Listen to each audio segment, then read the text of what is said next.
오늘 이 시간 우리에게 주시는 하나님 말씀은 신약성경 요한일서 4장 7절부터 21절까지 말씀을 봉독해 드리겠습니다.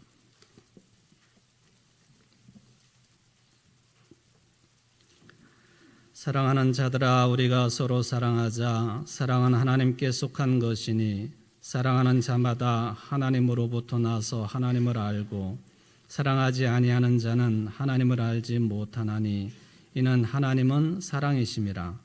하나님의 사랑이 우리에게 이렇게 나타난 바 되었으니 하나님이 자기의 독생자를 세상에 보내심은 그로 말미암아 우리를 살리려 하심이라.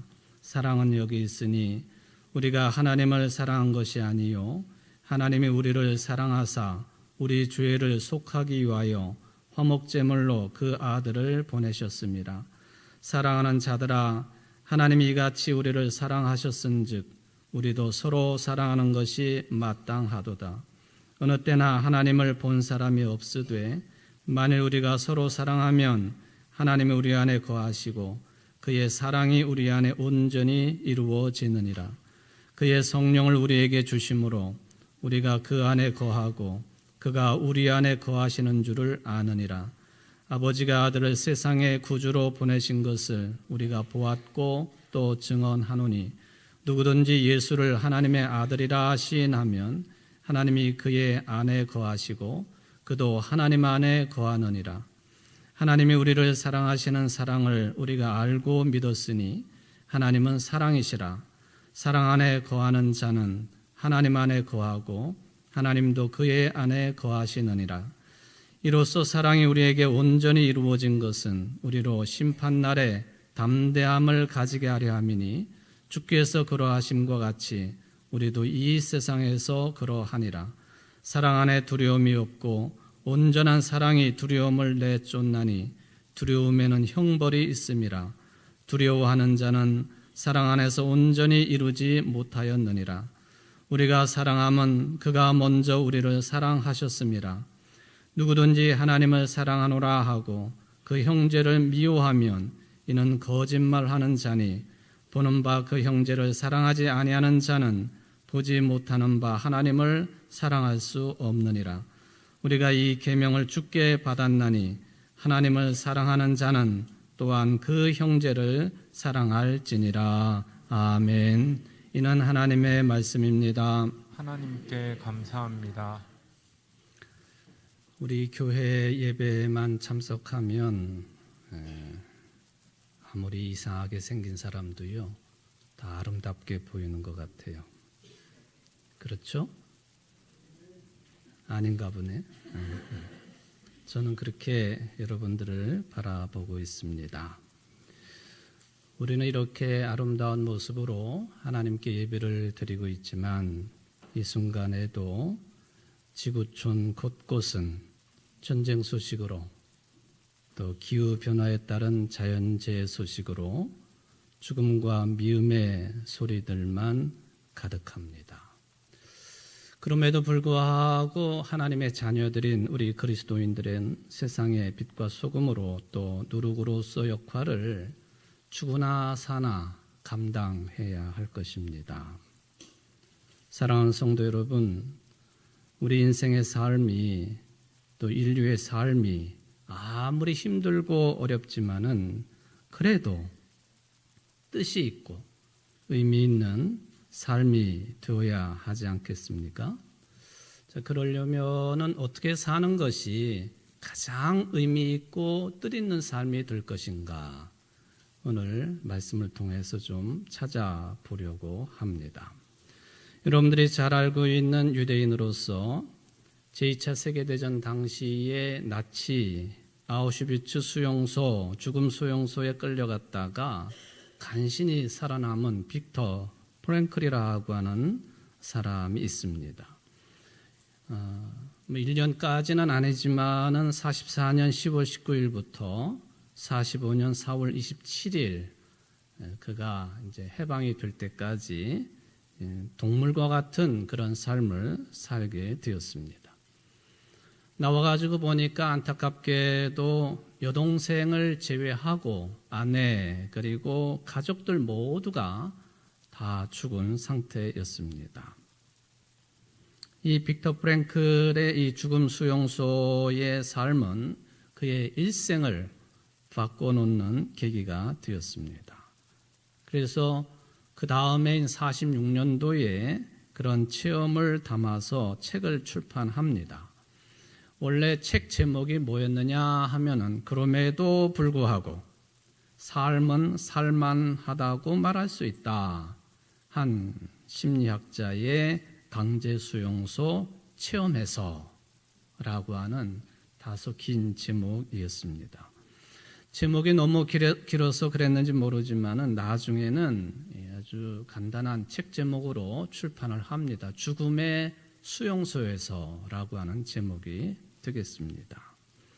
이후에 이분은 이 수용소 생활을 하면서 그가 원래 심리학자였기 때문에 심리학자로서 인간들이 어떤 환경 속에 들어가 있을 때 거기에 어떻게 대처를 하고 어떻게 반응을 하는가 하는 것을 관찰한 것을 토대로 유명한 로고 테라피를 확립을 합니다.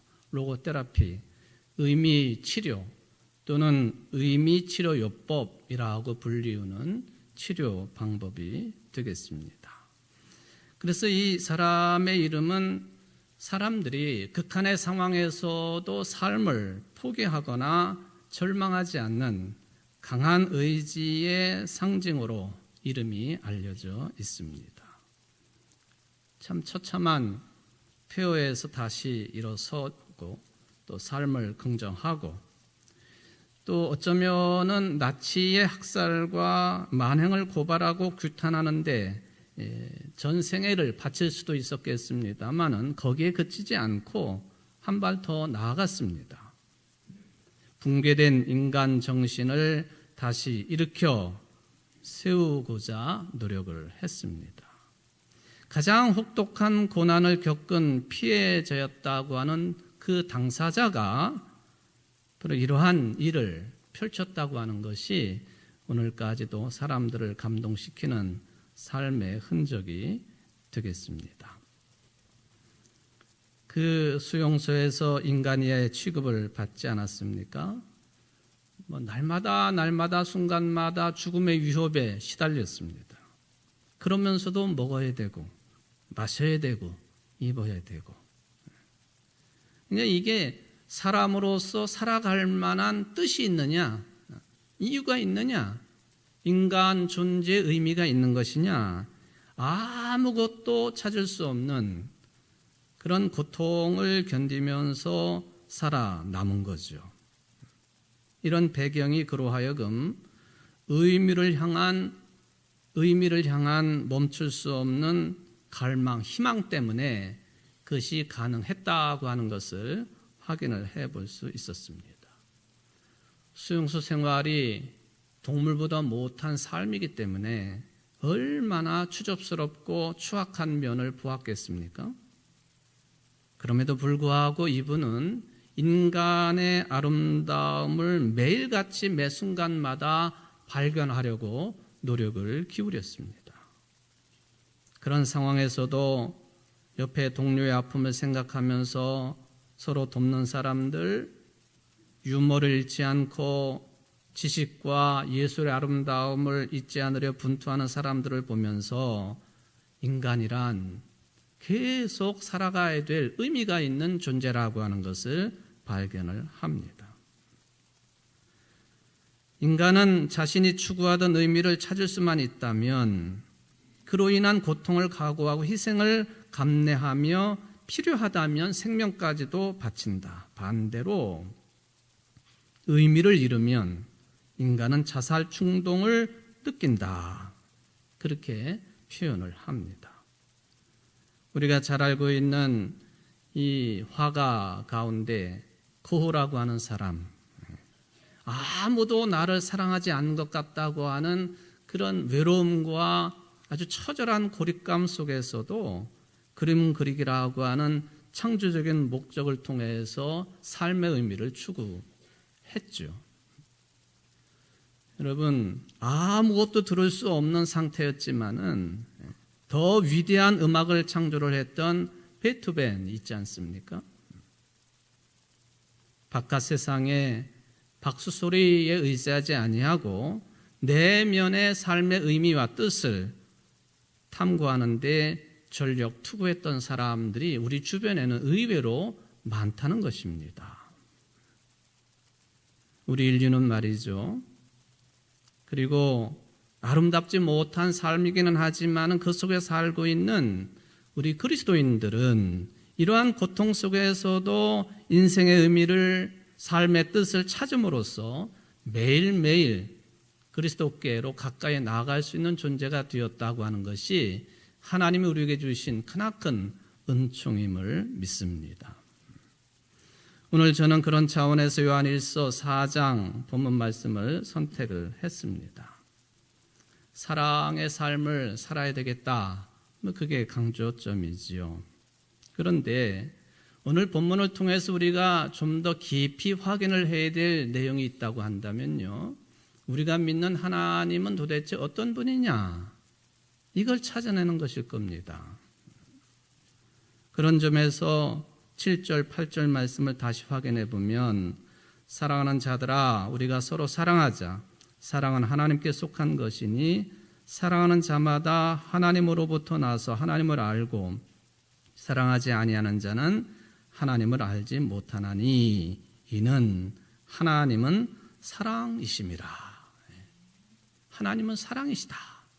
하나님은 사랑이십니다. 요 말씀이 어떤 의미를 가지고 있는지 확인하는 것이 오늘 요한 사도가 사랑을 강조하게 된 중요한 의미를 찾아내는 과정이 되겠습니다. 아주 담대한 표현을 사용한 것이죠. 하나님은 사랑이십니다. 그런 표현 사용하기가 쉽지 않습니다. 16절에도 보면은 하나님은 사랑이심이라 하고 똑같은 고백을 표현을 해 놓았습니다. 저는 여기 사도 요한이 말하고 있는 아가페로서의 사랑, 우리가 우리말로 사랑이라고 다 똑같이 번역을 해 놓았습니다만은 이것을 사랑으로 표현할 수도 있겠지만은 또 다른 표현은 없을까? 하나님은 사랑이십니다. 그 말 말고 다른 표현은 하나님은 생명이십니다. 그렇게 말해도 틀리지 않을 것 같습니다. 하나님이 우리를 사랑하셨다고 하는 이 말씀은요, 하나님이 우리 인간들에게 생명을 주셨다고 하는 뜻이 되기 때문에 그렇습니다. 그래서 사도 요한은 이 사랑을 말하다가 갑자기 말을 돌려가지고 독생자에 관한 이야기를 합니다. 9절에 보니까 하나님의 사랑이 우리에게 이렇게 나타난 바 되었으니 하나님이 자기의 독생자를 세상에 보내심은 그로 말미암아 우리를 살리려 하심이라. 여기서 핵심은 우리를 살리려 하심이라고 하는 표현이 되겠습니다. 말하자면 하나님께서 우리를 살게 하시려고 사랑이신 그분이 우리에게 생명을 주셨다는 말씀입니다. 그 일을 위해서 예수 그리스도를 세상에 보내셨다고 하는 것이죠. 말하자면 예수 그리스도가 바로 하나님의 사랑이라고 하는 뜻입니다. 여러분들이 모두 다가 예수를 그리스도로 믿음으로 생명을 얻지 않았습니까? 바로 이 말씀입니다. 이 신앙 고백을 진리로 받아들일 수 있는 여러분 모두 되시기를 주의 이름으로 축원을 드립니다. 그러므로 사도 요한이 강조하고 싶은 것이 있겠지만은 하나님의 사랑도 강조하지만은 그것을 넘어서서 그 이면에 보면은 예수 그리스도를 통한 하나님의 생명을 말씀하고 있다. 그렇게 정리해도 틀리지 않겠습니다. 이게 이제 오늘 요한일서 4장을 통해서 너무 자주 듣는 말씀이지만은 아주 중요한 의미가 되겠습니다. 제가 하나님의 사랑을 하나님의 생명으로 바꿔서 읽을 수 있다고도 말씀을 드렸죠. 그러니까 오늘 본문에 나오고 있는 사랑이라고 하는 단어를 모두 다 생명으로 바꿔 읽어도 이게 말씀이 조금도 어색하지 않습니다. 하나님의 사랑은 곧 하나님의 생명을 가리키기 때문에 그렇습니다. 17절을 읽어보면은 이로써 사랑이 우리에게 온전히 이루어진 것은 우리로 심판날의 담대함을 가지게 하려 함이니 주께서 그러하신 것 같이 우리도 이 세상에서 그러하니라. 이런 사랑, 이런 생명 안에 살고 있는 사람들은 이게 육신의 죽음 때문에 이게 유에서 무로 떨어진다 할지라도 두려워하지 않는다. 또 두려워하지 않을 수 있다라고 요한 사도는 신앙 고백을 해주고 있습니다. 물론 사랑하는 사람들의 죽음을 지켜보면서 무서워하고 두려워하고 미워하는 것은 인지상정이겠습니다마는 그 어떤 사람이 이런 이별의 충격에서 자유로울 수가 있겠습니까? 이것 때문에 상당한 고통을 겪는 것이 현실입니다. 어쩌면은 지금의 인류가 경험하고 있는 세상의 삶이 한편으로는 왜소해졌고 다른 한편으로는 과부하에 걸려 있는 이유가 이런 생명력이 위축되었기 때문에, 즉 생명을 좁은 의미에서만 생각하기 때문에 벌어지는 현상들이 아니겠습니까?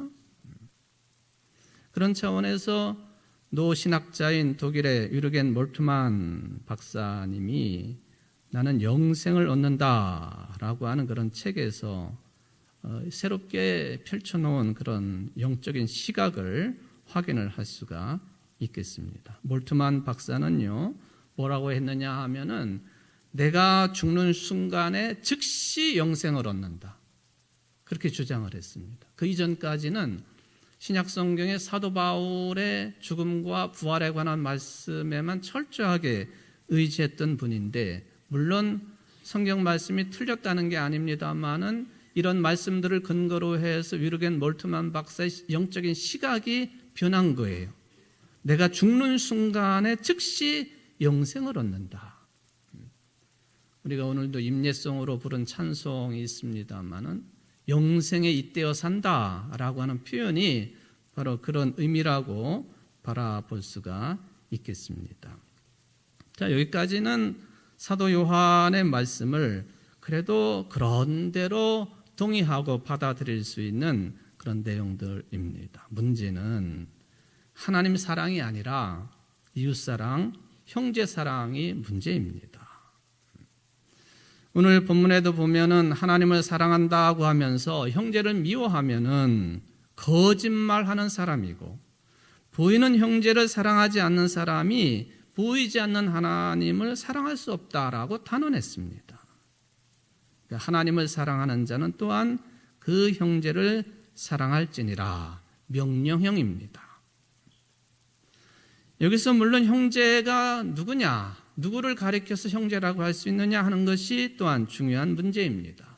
내 가족일 수도 있고 직장 동료, 같은 교회 출석하고 있는 교인들, 뭐 이렇게 저렇게 관계를 맺는 대상들이 형제일 것입니다. 그런데 예수님 당시의 유대인들 지금도 비슷해요. 이웃은, 형제는 자신들과 같은 민족, 유대인들일 때만 형제고 이웃입니다. 그 외의 존재들은 다 헬라인들이에요. 헬라인들. 헬라인이라고 하는 표현 자체가 이방 사람들이라 그런 뜻이에요. 이방 사람들은 자기들의 형제가 아니고 이웃이 될 수가 없는 거죠. 예수님께서는 이런 생각에 사로잡혀 있는 율법에 충실하다고는 하지만은 율법의 본래적인 정신에는 뒤떨어져 있는 유대인들에게 선한 사마리아 사람의 비유를 들어서 저들의 신앙과 생각과 판단이 잘못된 것임을 지적해 주셨습니다. 심지어 예수님께서는요, 원수까지도 사랑하라 하고 말씀하셨습니다. 자, 요한 사도가요, 우리 인간들의 복잡한 그런 상황들을 너무나도 잘 알 터인데, 그럼에도 불구하고 아주 간단 명료하게 하나님을 사랑하는 사람들은 형제를 사랑해야 된다라고 강력하게 권고하는 이유가 뭘까요? 그것은 아주 중요한 교회 역사의 배경이 이런 말씀 이면에는 들어 있습니다. 당시에 2000년 전에 초대교회 교인들 엄청난 이단의 유혹을 받고 있었습니다. 바로 이단의 유혹을 경계하라고 이런 말씀을 주신 것이죠. 그런 이단들의 대표자들을 요한일서 4장 1절에 보니까 거짓 선지자라고 표현을 합니다. 이 거짓 선지자들이 기존의 신실한 그리스도인들, 초대교회 교인들에게 무엇을 가르쳤느냐? 예수님께서 우리처럼 사람의 몸을 입고 육체를 입고 오셨다고 하는 것을 부정하도록 가르쳤다는 것이죠. 신학에서는 이런 주장을 도케티즘, 가현설이라 그렇게 부릅니다. 말하자면은 예수님께서 사람의 몸으로 사신 분이 아니라 이제 그림자로 사신 분이시다. 그래서 가현설입니다. 하나님의 아들이신 분이, 우리의 신적인 그리스도이신 분이, 하나님 자체이신 분이 우리 인간들과 똑같은 육체를 지니고 사셨다? 이걸 도저히 받아들일 수 없다는 거예요. 육체로 살았다고 한다면, 인간으로 살았다고 한다면 배고픔도 느꼈을 것이고 목마름도 느꼈을 것이고 또 홀로 40일 동안 광야 생활하시면서 외로움도 느끼셨을 것이고 예수님이 남성이었기 때문에 남성들만이 가질 수 있는 그런 특징도 나타났을 것이고, 어떻게 해서 이런 인간적인 요소들과 그리스도이신 예수님을 연결해서 생각하느냐? 그게 굉장히 불편했던 거예요. 한편으로 보면은 이런 생각들이 이해까지는 아니지만 그럴 수도 있겠다 하는 생각도 해보기도 합니다. 그런데 이런 가현설에, 특별히 예수 그리스도에 관한 신앙 고백에서 이런 가현설에 빠지게 되면요, 인간의 구체적인 삶이 완전히 무시가 되는 미르이 종교, 거기에 빠질 위험성이 매우 큰 거예요. 이는 기독교 정신이 아니라는 것이죠. 여러분들 혹시 그 동영상을 보신 분이 계신지 모르겠어요. 우리 교회 성도들은 우리 청주 제일교회밖에 모르기 때문에 안 보셨으리라 생각은 하지만 목사인 저는 보았어요. 지난 12일 대구 어느 그 스타디움에서 벌어진, 요새 그냥 한창 힘을 얻고 있는 신천지 모임이에요. 10만 성도 무슨 수료식 해가지고는 어마어마한 그런 자리가 만들어졌더군요. 이게 제가 그 장면들을 꼼꼼히 보면서 이것들은 미르이 종교 수준도 못 된다. 한 사람 우상화를 위해서 저렇게 생기기도 잘생기고 예쁜 사람들이 한꺼번에 모여가지고 저런 짓거리들을 하고 있나 하는 한심함, 안타까움. 놀랍게도 이번 수료식에는요, 기존 교회들, 기존 교단들의 목회자들이 상당히 들어있다는 거예요. 뭐하는 사람들이에요? 뭐하는, 자기네들은 크리스찬이라고 말하지만은 어떤 존재들입니까? 이게 잘못된 신앙관의 극치를 보여주고 있는 현상이 지난 10일에 있었던 그런 신천지 무슨 10만 수료식 장면이라고 볼 수가 있습니다. 거기 우상 숭배의 상대가 되고 있는 이만희는 언제 죽습니까? 안 죽나요? 언제 죽어요? 언제? 헬기를 타고 아주 그냥 거창하게 등장을 하더군요. 반면에 2000년 전에 요한을 비롯한 초기 교회 지도자들, 육체를 지닌 사람의 몸을 가진 사람들이 이전 투구처럼 살아가는 세상의 한 중심에서 기독교의 진리를 변증해야 하는 것이 옳다고 신앙 고백하고 판단하고 받아들인 사람들입니다. 그렇기 때문에 예수님이 사람의 몸을 입고 오셨다고 하는 이 성육, 인카네이션을 부정하는 것은 이거는 비신앙적이고 비성서적이고 반그리스도적인 생각들이다 하는 것이죠. 거기에 연결이 돼서 당연히 믿지 않는 세상의 형제들이라 할지라도, 나와 생각이 다른 사람이라 할지라도, 심지어는 나와 종교가 신앙이 다른 사람이라 할지라도 저들과의 관계를 절대 외면해서는 안 된다고 하는 것이 성경의 가르침입니다. 진실로 그렇죠. 하나님을 사랑하는 사람들은 세상이나 세상 사람들과 담을 쌓아서는 안 됩니다. 싸울 때가 있죠. 싸울 때는 싸우고, 참을 때는 참고, 외칠 때는 외치고, 침묵할 때는 침묵하면서 그럼에도 불구하고 서로를 사랑해야 되는 것, 이게 성서 정신입니다. 이것이 교회가 산속에 들어가거나 사막으로 들어가지 아니하고 우리 교회처럼 시장 한복판에 사람들이 살고 있는 구체적인 삶의 현실 속에 존재하는 아주 중요한 이유가 된다고 하는 거예요. 지난 15일에 만 1년 만에 요즘에 세계 이 강대국이라고 하는 미국과 중국의 지도자들이 만났죠. 바이든하고 시진핑 두 사람이 만났습니다. 두 사람의 만남 자체도 관심사였지만은 이 두 사람들이 어디에서 회담을 했느냐, 이것도 아주 중요한 관심사였습니다. 이 사람들이 만난 곳이요, 회담한 곳이 미국의 샌프란시스코에서 남쪽으로 약 40km 떨어진 태평양 연안의 아주 외딴 지역이었습니다.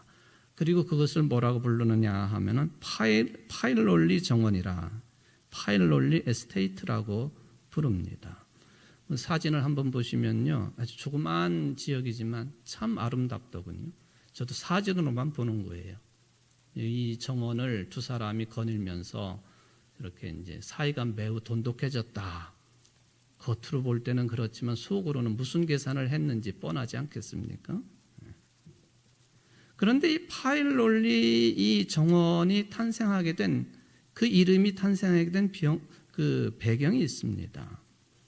이 명칭은요, 그때의 그 윌리엄 B. 번 2세 부부가 있었는데, 이 사람들은 캘리포니아에서 가장 부유한 금광 소유자였고 또 물을 공급하는 회사의 사장이었습니다.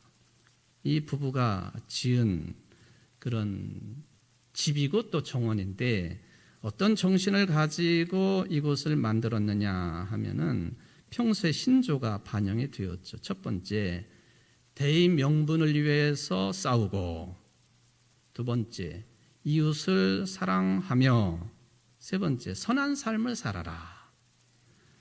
제가 영어를 읽지는 않겠습니다. 붉은색으로 표현이 되어 있으니까, 대의 명분을 위해 싸우고 이웃을 사랑하며 선한 삶을 살아라. 여기 문장 영어 단어, 이게 단어 첫 글자들이 FILOLI, 이걸 합쳐놓으니까 바로 파일롤리라고 하는 그런 그 명칭이 탄생한 거죠. 그래서 그 정원 이름이 파일롤리예요. 자, 대의 명분을 위해 싸우고 이웃을 사랑하며 선한 삶을 살아라. 그 바이든하고 시진핑이 이런 정신을 알고 회담했겠죠. 대단한 인물들이니까. 여러분, 우리가 세상 사람들과 이웃을 구체적으로 어떻게 사랑하는 것인지, 그거는 여러분들 각자가 삶의 스타일이 다르고 또 상황이 다르기 때문에 이건 종합적으로 판단하고 결정해야 되겠습니다만은, 우리가 크리스찬으로서 분명히 해둬야 될 것이 있다고 한다면요, 이웃사랑의 출발을 하나님 사랑에 둬야 된다고 하는 것입니다. 그러니까 사도 요한이 그걸 우리에게 요청을 하는 거예요. 왜냐하면은 예수님을 통해서 하나님 사랑을 경험한 그 분량만큼 우리들은 형제 사랑을 실천할 수 있기 때문에 그렇습니다. 그래서 예수님께서 말씀하시기를 많이 용서받은 사람이 많이 사랑한다고 그렇게 말씀하시지 않습니까? 유대계 러시아인이면서 미국인으로 천문학자로 활동을 했던 칼 세이건이라고 하는 사람이 있습니다. 이분이 책을 냈는데 그 책 제목이 그 뭐냐 하면은 이게 이제 이거는 뭐 이것도 영어로 읽지는 않겠습니다만은 창백한 푸른 점이라고 하는 책을 냈습니다. 창백한 푸른 점. 저는 이와 관련된 동영상을 설교 준비를 위해서도 시청을 했습니다. 2020년 7월 9일 클래스 2 이명현의 칼 세이건의 코스모스 읽기, 그 중에서도 네 번째 내용인 창백한 푸른 점이라고 하는 다큐멘터리였습니다. 그 주요한 내용이 뭐냐 하면은 미국이 약 46년 전에 1977년에 우주 탐사선 2개를 발사를 시켰는데 그게 보이저 1, 2호입니다. 그런데 그 중에 이 보이저 1호가 지금까지는, 앞으로는 어떨지 모르겠습니다만 지금까지는 지구에서 가장 먼 곳에서 지구를 찍은 사진에 관한 이야기예요. 지구에서 가장 먼 곳에서 지구를 찍은 거예요. 그 거리가 61억 킬로미터 떨어진 곳에서 지구를 찍은 사진에 관한 내용이죠. 1990년 2월 14일 보이저 1호가 촬영을 했습니다. 이와 함께 칼 세이건의 주장대로 태양계에 속해 있는 모든 행성들을 같이 한번 찍어보자 해가지고 그것이 이제 사진으로 찍혔는데 그 이름이 태양계 가족 사진, 그렇게 이름이 붙었습니다. 한번 사진을 한번 보실까요? 태양계 가족 사진. 잘 보이지는 않지만 저기에 뭐 수금지와 목도 뭐 이렇게 해가지고 우리가 옛날부터 배웠던 태양계 행성들이 한꺼번에 다 들어있어요. 그 중에 2개 행성만 뭐 하여튼 착오로 인해서 빠져 있는데 그 중에 지구도 들어있죠. 지구의 모습을 좀 더 다른 각도에서 봅시다. 동그라미 안에 지구가 있어요. 저게 61억 킬로미터 떨어진 곳에 찍은 지구의 모습이에요. 동그라미를 쳐놓지 않으면 여러분들 저게 지구인지 뭔지 알 수 있겠습니까? 네? 볼펜으로 콕 찍어도 안 될 만큼 그렇게 적은 뭐 규모라고 할 수도 없는 먼지와 같은 흔적으로 지구가 남아있다 하는 거예요. 그래가지고 이 뭐 사진 결과를 가지고 칼 세이건이 창백한 푸른 점이라고 하는 책을 낸 것이죠. 이게 이제 칼 세이건이 보이저 계획의 화상을 담당하는 그런 책임자였지 않습니까? 그러니까 칼 세이건이 저런 것을 찍자고 주장을 합니다. 대부분의 학자들 연구하는 사람들이 극렬하게 반대를 했어요. 만약에 보이저 1호가 저걸 찍으려고 카메라를 태양 쪽으로 돌렸다가는 다 망가질 테니까. 근데 칼 세이건은 고집을 꺾지 않고 찍도록 합니다. 태양계 가족 사진, 특히 지구를 만날 수 있도록 했습니다. 그가 이 창백한 푸른 점, 이 사진에 대한 소감을 이렇게 기록을 남겨 놓았습니다. 일부 시간에는 시간이 없어가지고 내가 너무 빨리 읽어서 천천히 읽을 것 하고 내가 메모를 해두었습니다. 창백한 푸른 점, 창백한이라고 하는 개념이 허무하다, 허망하다 그런 의미도 있지만요, 경외심을 불러일으키는 표현입니다. 지구라고 하는 존재를 어떻게 생각하고 있는지 알 수 있는 그런 내용이죠. 이렇게 멀리 떨어져서 보면 지구는 특별해 보이지 않는다. 하지만 우리 인류에게는 다르다. 저 점을 다시 생각해 보라. 저 점이 우리가 있는 이곳이다. 방송실에서 그 사진을 다시 한번 띄워주세요. 저 점이 우리가 있는 이곳이다. 저곳이 우리의 집이자 우리 자신이다. 여러분이 사랑하는, 당신이 아는, 당신이 들어본, 그리고 세상에 존재했던 모든 사람들이 바로 이 작은 점 위에서 일생을 살았다.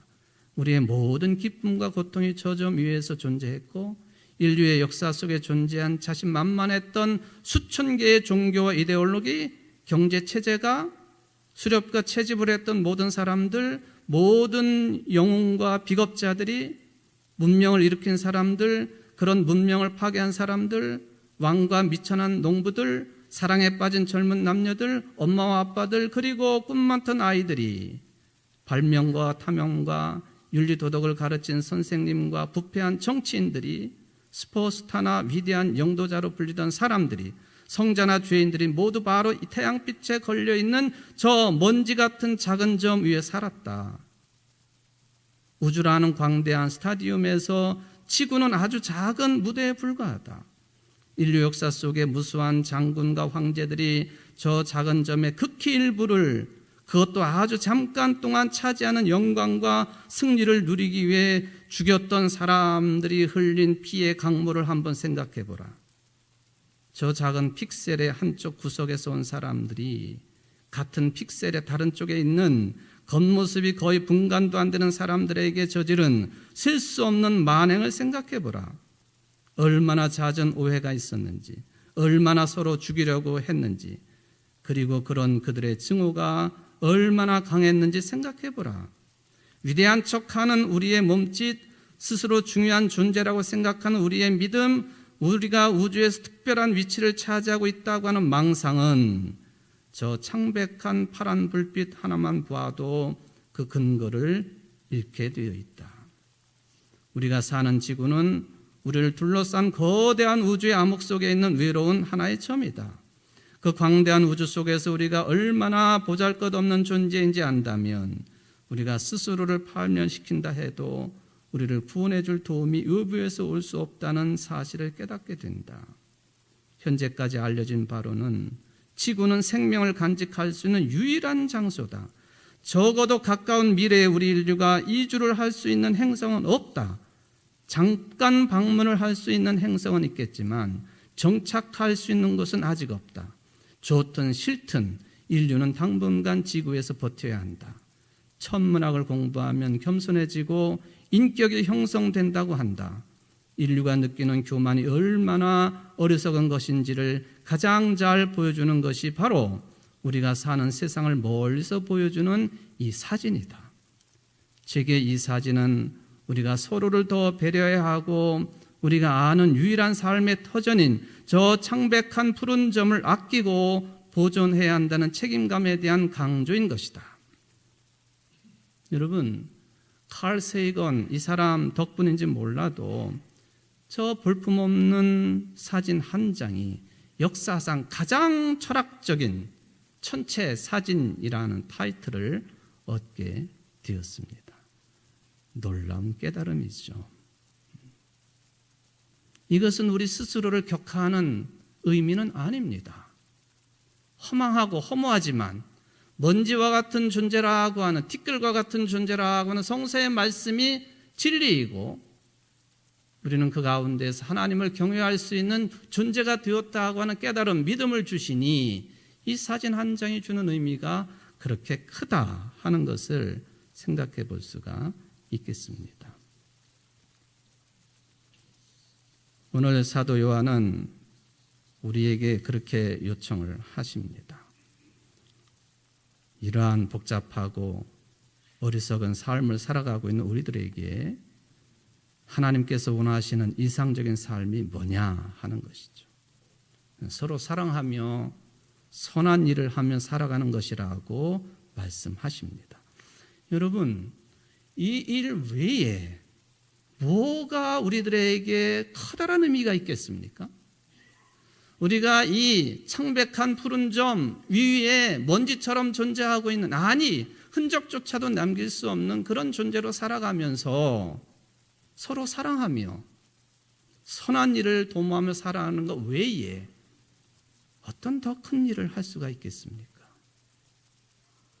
내가 여러분이 뭘 얼마나 더 큰 족적을 남길 수 있겠습니까? 아무리 큰 소리를 친다고 해도, 아무리 큰 권력을 가지고 있다 해도 뭘 할 수 있겠습니까? 사도 요한은 그것을 말씀하십니다. 서로 사랑하라고. 구약의 전도서 기자도 이런 말씀을 남겨놓습니다. 이제 나는 깨닫는다. 기쁘게 사는 것, 살면서 좋은 일을 하는 것, 사람에게 이보다 더 좋은 것이 무엇이랴? 사람이 먹을 수 있고 마실 수 있고 하는 일에 만족을 누릴 수 있다면 이것이야말로 하나님이 주신 은총이다. 이제 나는 알았다. 하나님이 하시는 모든 일은 언제나 한결같다. 거기에다가는 보탤 수도 없고 뺄 수도 없다. 하나님이 이렇게 하시니 사람은 그를 두려워할 수밖에 없다. 하나님이 이렇게 하시니 우리는 그 하나님을 사랑하고 경외할 수밖에 없고 이웃을 내 몸처럼 사랑하며 선한 일을 도모할 수밖에 없는 거죠. 여러분들이 그런 주인공도 되시기를 주의 이름으로 축원을 드립니다. 사랑의 하나님 아버지, 하나님과 이웃을 사랑하며 선한 삶을 살라고 미가서 선지자도 요청하시고 전도서도 말씀하시고 오늘 요한일서의 사도 요한도 강력하게 명령형으로 말씀하십니다. 우리가 무엇을 남길 수가 있겠습니까? 주님 잘 생각하게 하옵소서. 하나님을 사랑하고 경외하며 이웃을 내 몸처럼 사랑하면서 선한 일을 도모하는 것, 그것이 하나님께서 기쁘게 여기는 우리는 인생 삶의 의미요 뜻이라고 하는 것을 다시 한번 확인하고 살려고 노력을 다짐하는 성도들이 될 수 있도록 축복하여 주옵소서. 예수님의 이름으로 간절히 기도합나이다. 아멘.